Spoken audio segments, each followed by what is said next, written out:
কি ধৰণে তেওঁলোক আগবাঢ়ি যাব খুজিছে। কিন্তু ব্যক্তিগতভাৱে অঞ্জলি দৈমাৰীৰ লগত মোৰ হোৱাটছআপত কথা বতৰা হৈ থাকে, সভাপতিৰ লগতো সম্পৰ্ক ভাল।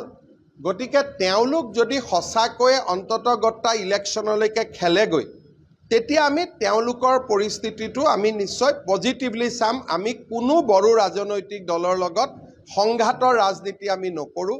শান্তি, সম্প্ৰীতি, সমন্বয় এই তিনিটা বস্তু আমি বজাই ৰাখি ইলেকশ্যন খেলিম।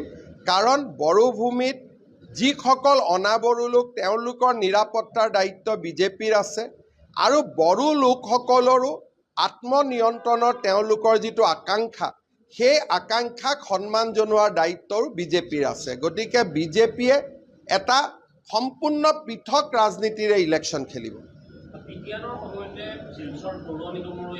শিলচৰ পৌৰসভাৰ ইলেকশ্যন অক্টোবৰত হ'ব, বিটিআৰৰ ইলেকশ্যন ছেপ্টেম্বৰত হ'ব। গতিকে তাৰ পিছতে মিচিং কাউন্সিল, সোণোৱাল কাউন্সিল। গতিকে ডিচেম্বৰলৈকে বিধানসভাৰ ইলেকশ্যনৰ আগলৈকে 4টা ইলেকশ্যন হ'ব।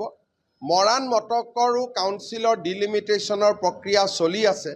হয়তো ভোটাৰ লিষ্ট আদি সম্পূৰ্ণ হৈ গ'লে তাতো ইলেকশ্যন হ'ব পাৰে, যদিও তাত আমি ৰাজনৈতিক দল হিচাপে প্ৰতিদ্বন্দ্বিতা নকৰোঁ। হ'ব।